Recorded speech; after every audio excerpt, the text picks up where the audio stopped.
بسم اللہ الرحمن الرحیم السلام علیکم ورحمۃ اللہ وبرکاتہ الحمد للہ رب العالمین والعاقبۃ للمتقین نبینا محمد صلی اللہ علیہ وسلم وعلی آلہ وصحبہ اجمعین اما بعد۔ بہت زیادہ ہمیں اللہ کا شکر ادا کرنا چاہیے کہ محمد رسول اللہ صلی اللہ علیہ وسلم کی بعثت کے ساتھ ہی اللہ تعالیٰ نے اسلام کی بیٹیوں، بہنوں اور ان تمام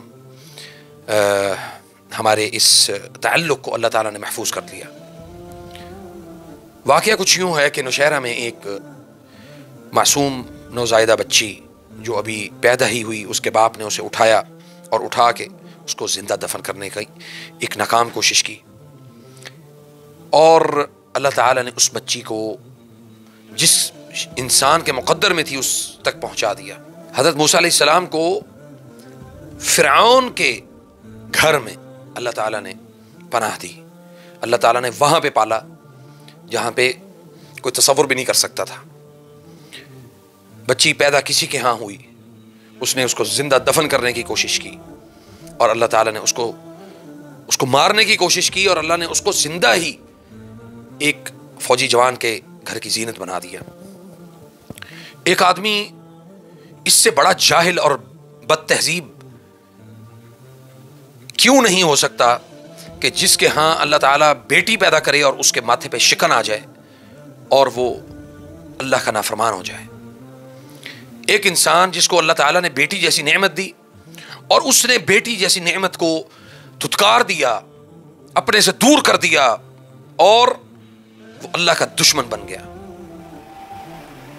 اللہ بیٹیاں بھی پیدا کرتا ہے، بیٹے بھی پیدا کرتا ہے، ملا کے دیتا ہے، کسی کو بیٹیاں ہی بیٹیاں دیتا ہے، کسی کو بیٹے دیتا ہے، اور کسی کو کچھ بھی نہیں دیتا۔ ہزاروں لوگ، ہزاروں خاندان، ہزاروں عورتیں ایسی موجود ہیں کہ جن کے ہاں اولاد نہیں ہے اور ان کو اس چیز کا ادراک ہی نہیں ہے۔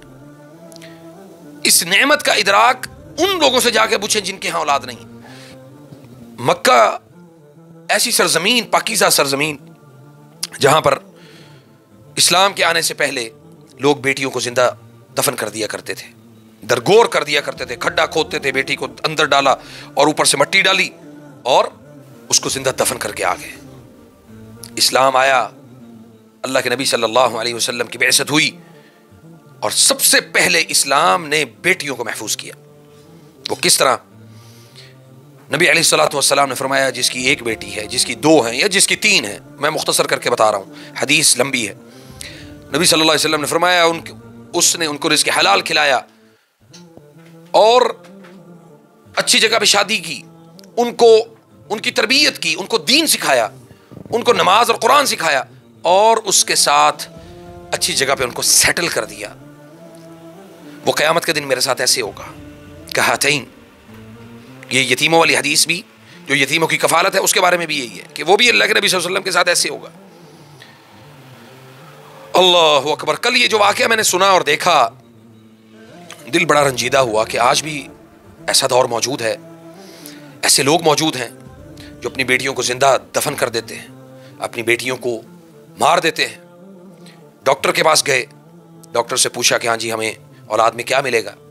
آج جدید دور ہے، مشینری آ گئی، تو پتہ چلا کہ آپ کی بیٹی ہے۔ انہوں نے کہا ابورشن کر دیں، اس کو ضائع کر دیں، ہمیں بیٹی نہیں چاہیے۔ اور جہالت کی انتہا یہ ہے کہ کسی کو پتہ چل جائے کہ اس کے ہاں بیٹی پیدا ہونے والی ہے، تو جناب وہ پہلے ہی وہ بیچاری عورت جس کے ہاں بیٹی پیدا ہو رہی ہے، وہ ذہنی طور پہ وہ ویسے ہی مفلوج ہو جاتی ہے، اور اس دوران ہونے والے شیاطین کے حملے اس قدر زیادہ ہوتے ہیں کہ آپ تصور بھی نہیں کر سکتے۔ پیدا ہو جائے گی، بڑی ہو جائے گی، ہم اس کی دیکھ بھال کیسے کریں گے، زندگی کیسے گزارے گی، کھانا پینا اس کا کہاں سے مہیا کریں گے۔ سب سے بڑی مصیبت ہمارے معاشرے میں، پاکستان کے غلیظ اور گندے معاشرے میں سب سے بڑی مصیبت یہ پڑ جاتی ہے کہ جہیز کہاں سے دیں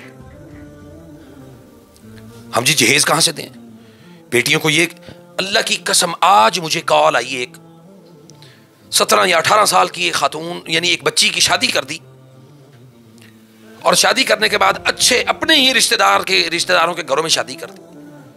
اللہ کا خوف نہیں آیا، وہ شادی کر کے لے گئے، وہاں پہ لے جا کے بچی کی تدلیل شروع کر دی۔ کیا کوئی شخص اپنی بیٹی کے لیے یہ تصور کر سکتا؟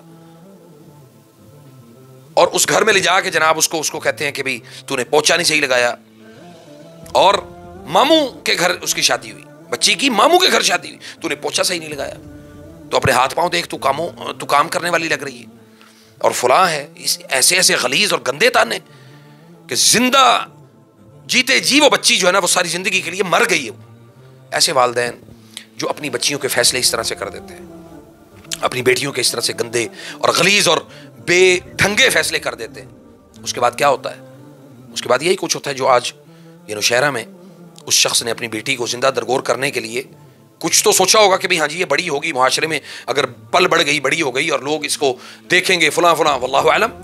لیکن یہ کام اس شخص نے کیا ہی اس لیے تھا کہ مکہ کے مشرکوں کی مثال کو آج دوبارہ زندہ تازہ کر دیا اس شخص نے. اور پھر اس کے بعد اگلا مرحلہ یہ آتا ہے، اللہم لک الحمد.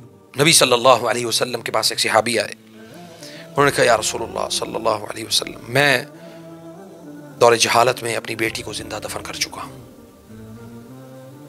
وہ اپنی بیٹی کو زندہ دفن کرنے کا سارا واقعہ سناتے جا رہے ہیں اور نبی صلی اللہ علیہ وسلم کی آنکھوں سے آنسو گرتے جا رہے ہیں اور نبی صلی اللہ علیہ وسلم روتے جا رہے ہیں. مٹی تر ہو گئی، زمین کی مٹی تر ہو گئی. اور نبی صلی اللہ علیہ وسلم نے اس امت کے اوپر یہ اتنا بڑا احسان کیا، اللہ تعالیٰ نے اس امت کے اوپر بڑا احسان کیا کہ بیٹیوں والوں کو خوشخبریاں سنا دی.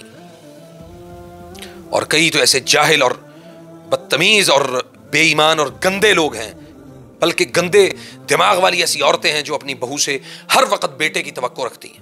ہر وقت بیٹے، ہمیں جی بیٹے چاہیے، ہمیں بیٹے چاہیے. آپ کے اختیار میں، آپ کو اللہ نے کون سا اختیار دیا؟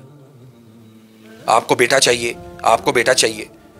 آپ خود عورت ہو کے لڑکا نہیں بن سکتی، مرد نہیں بن سکتی، تو آپ اپنی بہو سے کیوں ایکسپیکٹ کر رہی ہیں کہ وہ آپ کو بیٹا دے؟ اصل بات یہ ہے کہ لوگوں کے اندر دین اور اسلام اور اللہ کی تخلیق کے اس نظام کو سمجھنے سے ہم لوگ قاصر ہیں. ہم اس نظام کو نہیں سمجھ پا رہے جو اللہ اور اللہ کے رسول صلی اللہ علیہ وسلم نے اس امت کے لیے وضع کیا ہے. اگر ہم اس نظام کو سمجھ لیتے ہیں، اس نظام کو ہم اپنے دماغوں کے اوپر، اپنے معاشرے کے اوپر، اپنے گھروں کے اوپر مسلط کر لیتے ہیں، تو آج کبھی بھی بیٹیاں بوجھ نہ بنتی. کسی بیٹی کو طلاق ہو جائے، وہ گھر آ کے بیٹھ جائے، بھائیوں کے لیے وہ بوجھ بن جاتی ہے. کسی بیٹی کا خاوند فوت ہو گیا اور وہ اپنے بچوں کو لے کے اپنے اگر ماں باپ کے گھر آ کے بیٹھ گئی، وہ بھائیوں کے لیے اور ماں کے لیے، اکثر ماؤں کے لیے بھی ایسی بیٹیاں بوجھ بن جاتی ہیں. اور ہم جناب اسلام، قرآن، تلاوت، عبادات، ان چیزوں میں اتنے مگن ہوئے کہ ہم نے معاشرے کی اس اخلاقی اقدار کو اتنا گرا دیا کہ ہمیں اس بات کا ادراک ہی نہیں ہوا کہ ہم نے اللہ کی تخلیق کے ساتھ، اللہ کی اس مخلوق کے ساتھ ہم نے کیا سلوک کیا. کیا باپوں کو اس بات کا ادراک ہے کہ ہم نے بیٹیوں کے جو حقوق ہیں وہ ہم نے کیسے ادا کرنے ہیں، ان کی تربیت کیسے کرنی ہے، ان کو اسلام سکھانا ہے؟ یہ تو ذمہ داری اللہ تعالیٰ نے بیٹی پیدا ہوتے ہی تیرے اور میرے کندھے کے اوپر ڈال دی تھی کہ بھئی تجھے میں نے بیٹی دے دی ہے، اب تیرے اوپر معاشرے کی ایک بہت بڑی ذمہ داری ہے.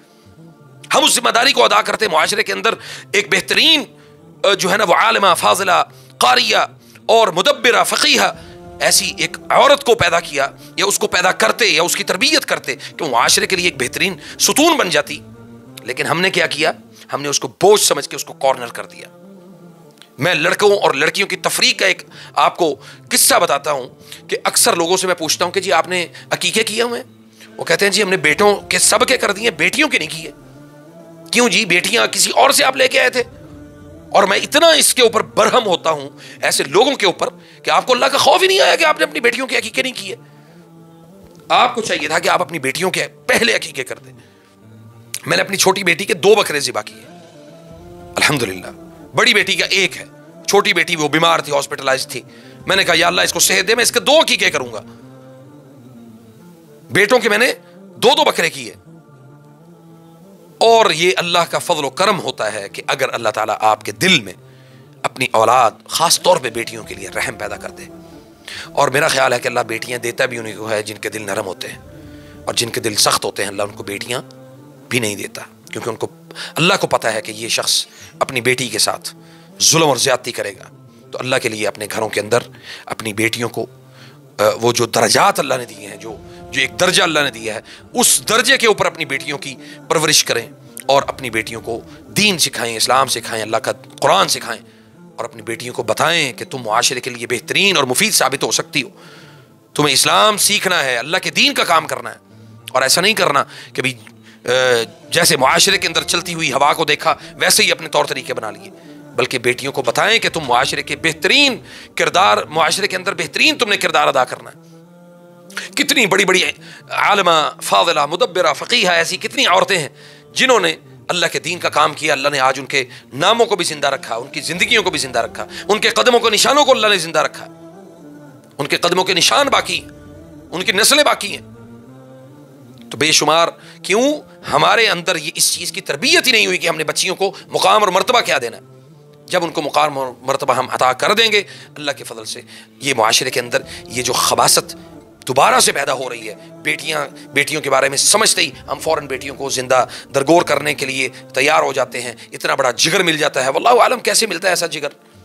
اور پھر اگر پتہ چلتا ہے کنسیو ہوا ہے، دوران حمل پتہ چل گیا، ڈاکٹر نے آپ کو بتا دیا کہ آپ کی بیٹی ہے، ڈاکٹر صاحب اس کو ضائع کر دیں۔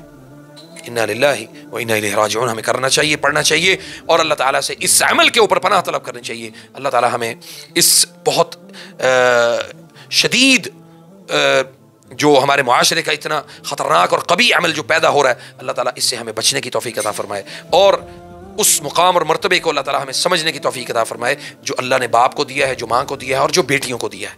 اس مقام اور مرتبہ سمجھنے اور سمجھانے کی ضرورت ہے۔ فجزاکم اللہ خیر۔ السلام علیکم ورحمۃ اللہ وبرکاتہ۔